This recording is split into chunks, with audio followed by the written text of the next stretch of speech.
Hello and welcome to the Business Standard Morning Show. I'm Binu Sandhu. It's the 5th of February 2024 and here are the questions we will be answering today. Can SpiceJet's Ajay Singh make Go First fly again? Who will gain from Canada's restrictions on overseas students? Is there more pain ahead for Paytm stock? And what is Rabbit R1? Over 8 months after Go First grounded its entire fleet and filed for bankruptcy, a fresh development has given some hope to its anxious lenders. They are reportedly seeking an extension of the insolvency process by another 60 days after 3 potential buyers have expressed interest in the airline. SpiceJet's founder, Ajay Singh, is one of them. But does Ajay Singh have the wherewithal to put Go First back in the air? Abhijit Kumar and Shivam Tyagi find out.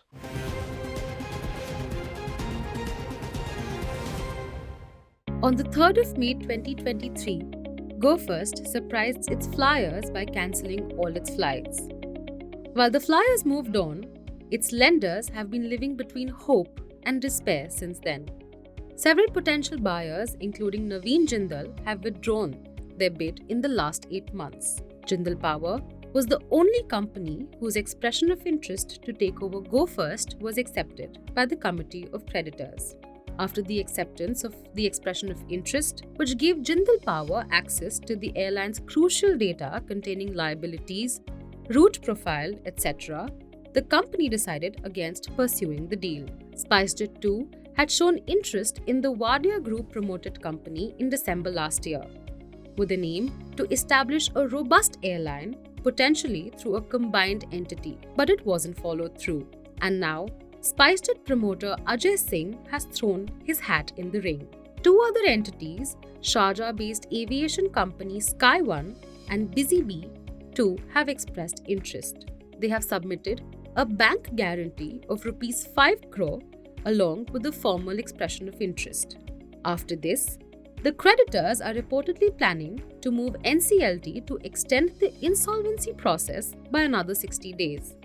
The tribunal has the authority to extend the resolution time frame to a maximum of 330 days.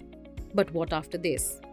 Can Ajay Singh, who took over SpiceJet in 2014 when it was on the verge of shutting down and turned its fortunes around, revive Go First? Back then, Singh had settled dues of about Rs 2,200 crore and turned SpiceJet into India's second largest airline. But he couldn't pull out SpiceJet from the pandemic blues. A global ban on Boeing MAX aircraft that SpiceJet owned also added to the woes. The airline has been accumulating losses since then. The budget air carrier's losses have increased 5-fold from Rs 316 crore in FY19 to Rs 1,503 crores in FY23. So why is Ajay Singh, the man at the helm of a cash-strapped SpiceJet, eyeing Go First?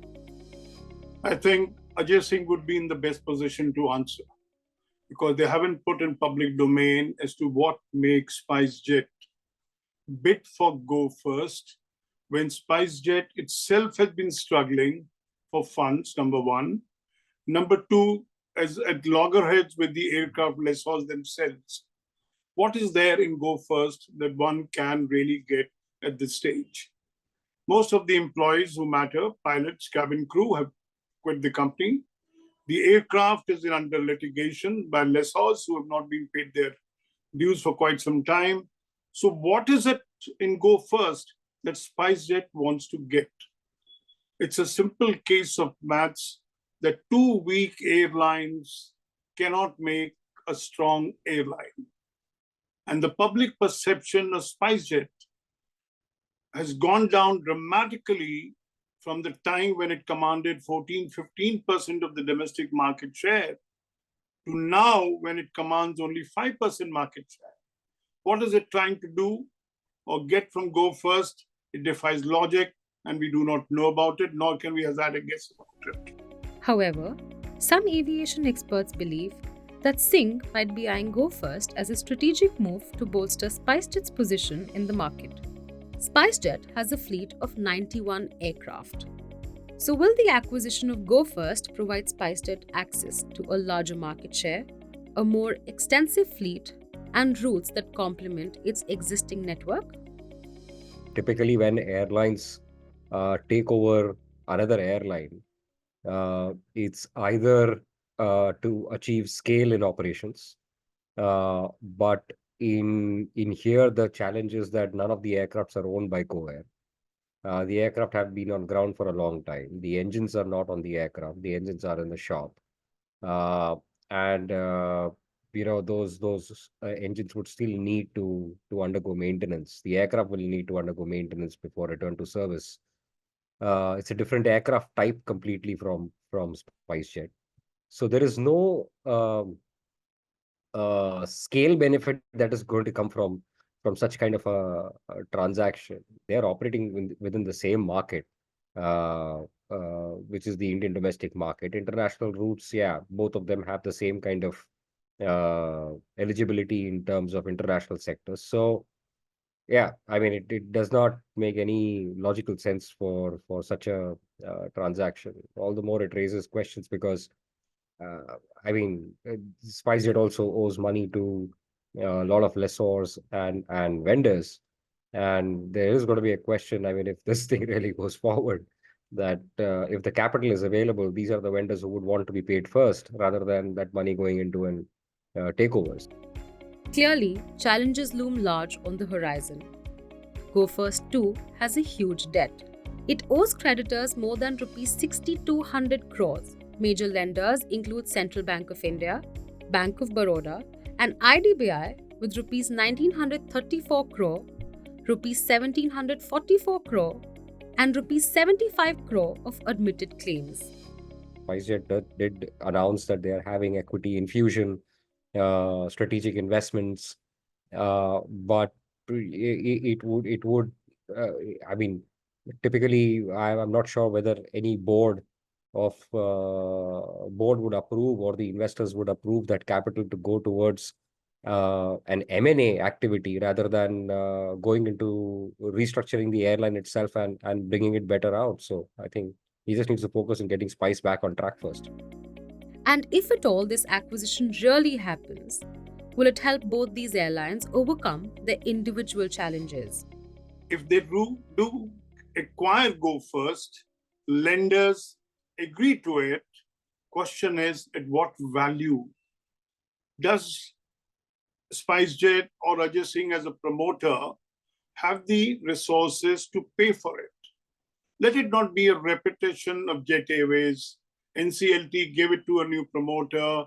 Lenders came in and said, look, you need to first put in this amount of money. After they put that money, some more money to be put in, and Jet Airways is still not airborne. Now, are we going to look at another repetition?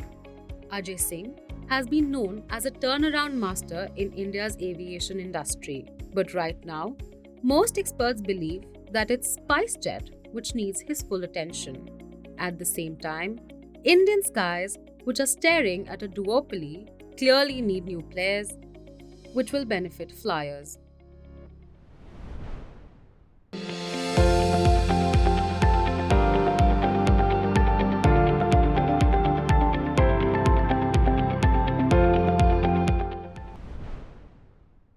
It seems SpiceJet is trying hard to turn the corner. It reported profit in the first quarter of FY24 and narrowed losses by about half in the second quarter year-on-year. It is also planning to raise fresh capital of 2,250 crore rupees. Moving on, the number of Indian students flying to Canada is set to shrink considerably. The country has announced 2-year restrictions on new international student visas. But who will gain from this? Ayush Mishra and Shivam Tyagi explore.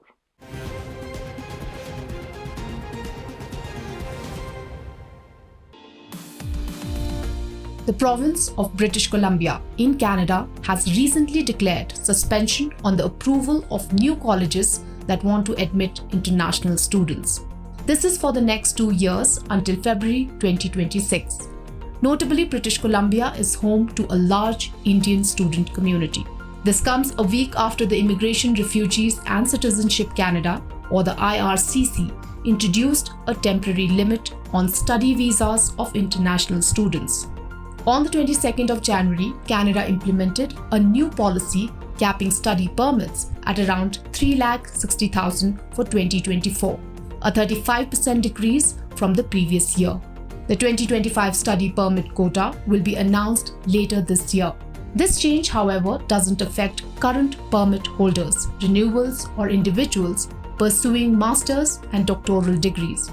The Canada government introduced the new rules to control the growth of international students to alleviate pressure on the country's housing and healthcare infrastructure. International students in the country steadily increased to over 8 lakh in 2022, from 214,000 a decade ago. Another big change is international students at private colleges in Canada will no longer be eligible for post-study work permits. The government alleged that these colleges attract a large number of students, posing a loophole in post-graduation work permit eligibility. Because of this huge influx of Indian students, there were a lot of low-quality colleges who had come up in the country. They were called associated colleges. They are not full degree granting colleges. They are associated to a bigger college, and they were working like transit camps for a lot of these Indian students. And that is not right. They were charging a lot of money. The value proposition was not the high quality education. Value proposition is, I will give you a pathway to get a Canadian citizenship, right? So it's a hop. It's like a pit stop to that. And that is something where the Indian students were getting cheated. And that is something that Canadian government started getting cautious about. According to IRCC data, Canada issued over 550,000 student visas in 2022. Of this, 41% were given to Indian students. That's over 226,000 visas. Around 136,000 or 60% of these students come from Punjab alone. In 2022, international students contributed $22.3 billion to the Canadian economy, of which approximately $10.2 billion came from Indian students. While some experts say that the cap may come as a jolt for Indian students, others agree that the step could augur well for the international education market. This step is actually extremely good for international education market. The last 2 years, especially post-COVID, really saw students really going abroad for random reasons. And in this surge and this entire demand, a lot of Indian students were also duped, by local agents and who mushroom like anything, especially in the rural areas of Punjab, and now we're being, mushrooming in the areas of Haryana. And if you see in the last 2 years, there were extremely large number of unfortunate incidents where many Indian students even, died by suicide in Canada, most from Punjab. So I think entire boom led the ecosystem to be really exploited. And then finally, the Canadian government had to intervene with a desperate measure like, putting student visa cap. If you see, a similar thing is felt even in UK, wherein stricter visa rules have come into play now, despite having an Indian origin PM. So, that is how I take this, right? That students who are going with certain focus around quality education, upskilling, job opportunity, and improvement in their learning and skilling should not be worried. But the ones who are just going as a migratory bird, looking at just a migration, being, student visa used as a tool to just migrate to a country like Canada, should be worried and be impacted around this. Indians formed the biggest diaspora to get permanent residency in 2022. They accounted for 27% of all permanent residents admitted in Canada in 2022, followed by China, Afghanistan, Nigeria, and Philippines, among others. Top undergraduate courses in Canada for Indian students include information technology, engineering, and hospitality management, among others. With Canada's restrictions, industry observers say other countries are set to benefit. Some of the emerging study abroad destinations are Germany, France, Ireland, Spain, Singapore, and New Zealand. According to a report, Germany has witnessed a 107% rise in Indian student enrollment between 2019 and 2023. Industry insiders believe that the restrictions in Canada will also benefit Indian universities at the undergraduate level. At the UG level, Indian universities are definitely going to, get a positive impact of this. Especially the new age liberal universities like Ashoka University, Kriya, Flame, OP Jindal, and so on. At the undergraduate level, some demand will also go to countries, like France, Germany, Singapore. Recently, the president of France, who was in Indian tour, really was kind of putting the higher education in France as one of the prime agenda, in his visit. So France, Germany, Singapore, New Zealand, and some smaller Scandinavian countries, like Norway, Sweden, Finland, they are definitely going to gain from this. For now, Canada aims to tackle the menace of private colleges exploiting international students and improve its healthcare infrastructure. Analysts expect the visa restrictions on students will be lifted once the country sets its house in order. In the near term, Indian universities will benefit at the UG level. For higher education, students will continue to prefer traveling overseas as new alternatives are coming up fast.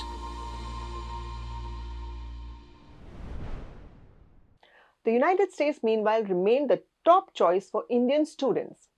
India was the largest source of international graduate students in the US in 2022-23.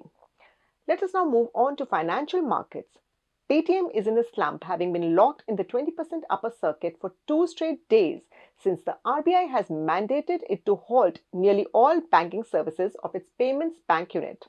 With this, the fintech's timeline to profitability has clearly been delayed. So what lies ahead for the stock and the company? Harshita Singh and Deepak Kargaonkar find out in this report.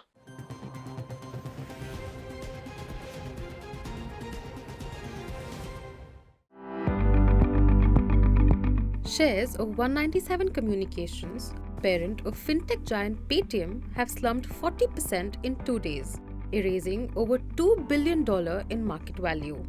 The losses came on the back of the RBI ticket that ordered its subsidiary, Paytm Payments Bank, to halt nearly all banking transactions from the 1st of March.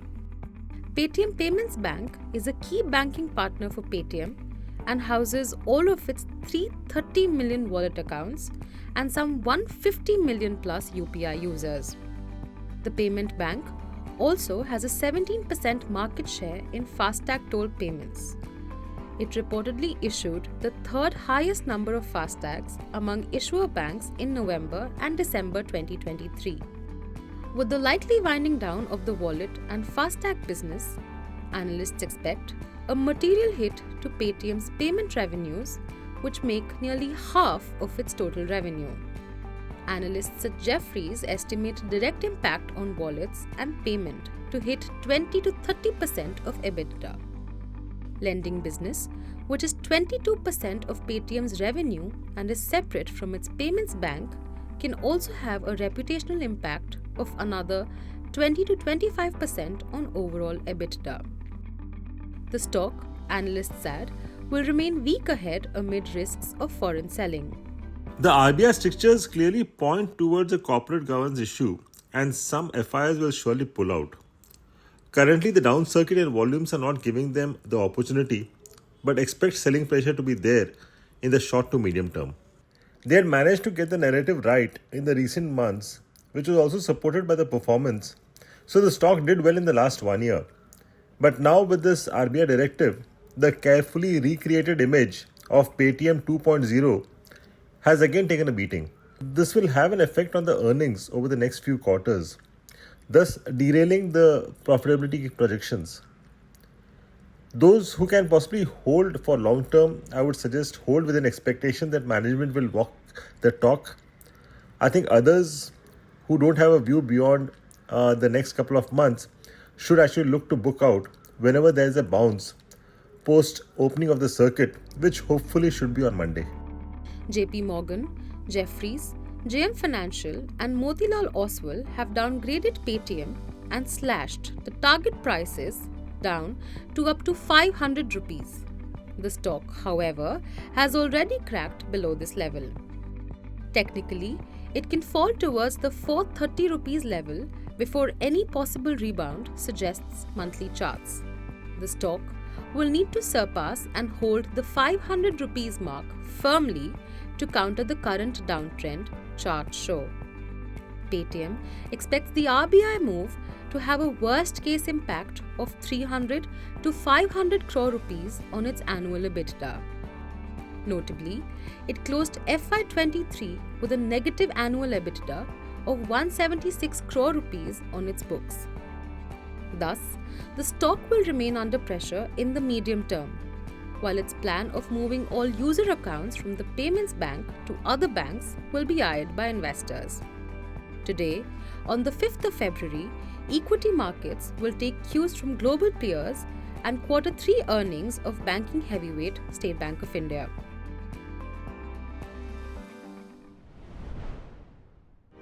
He's making plans for an early retirement. Business Standard. Paytm's boss, Vijay Shekhar Sharma, has his task cut out. A few months ago, he had predicted artificial intelligence-led mass industrialization of human jobs in the next 5 years. Things are clearly moving in that direction. Now, a compact AI assistant device is taking the tech world by storm. It has been named Rabbit R1. Shivam Tyagi has more on it.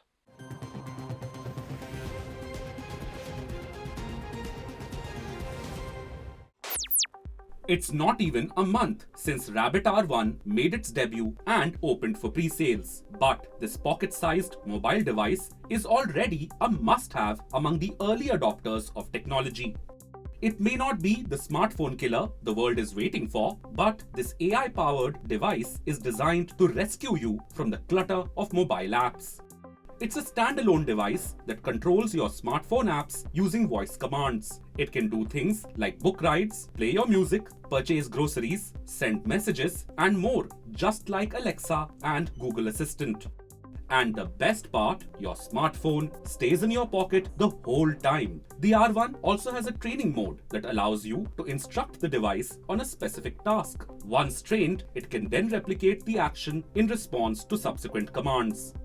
The Rabbit R1 features a 2.88-inch touchscreen, a rotating camera for capturing photos and videos, and a unique scroll wheel for navigation or communication with the device's built-in assistant. Inside the bright orange body, it has 4 GB of memory, 128 GB of storage, and a 2.3 GHz MediaTek processor. But the software inside the R1 is the real story. The makers claim that it runs on a natural language operating system, which makes it more intuitive and efficient than speech recognition tech in current smartphones. Many AI-based offerings today rely on large language models, like OpenAI's GPT, which utilizes machine learning to understand and generate human language. Rabbit R1's personalized operating system uses large action model, which takes it one step further. It generates actions on behalf of users to perform specific tasks accurately and autonomously. The AI system also allows the device to recognize users' intentions and behaviors while executing tasks. The Rabbit R1 is designed for those seeking relief from the app overload on their mobile screens. At best, it can serve as the go-to gadget during downtime from smartphones. It caters to those who prioritize simplicity and value privacy. All data is either processed on device or routed through a secure web portal. The maker, California-based startup Rabbit Inc., calls it the beginning of a new era in human-machine interaction.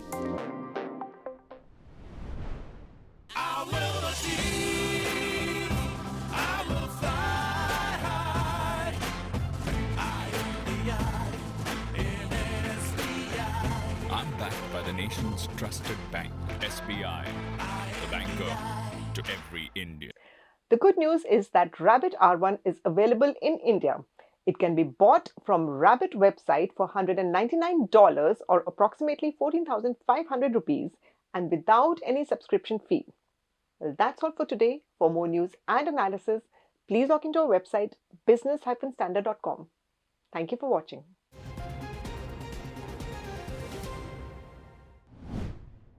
If you like this video, share it and subscribe to Business Standard. For more news, views and insights, log on to www.business-standard.com. Do also follow us on YouTube, Twitter, Facebook, Instagram, Telegram and LinkedIn.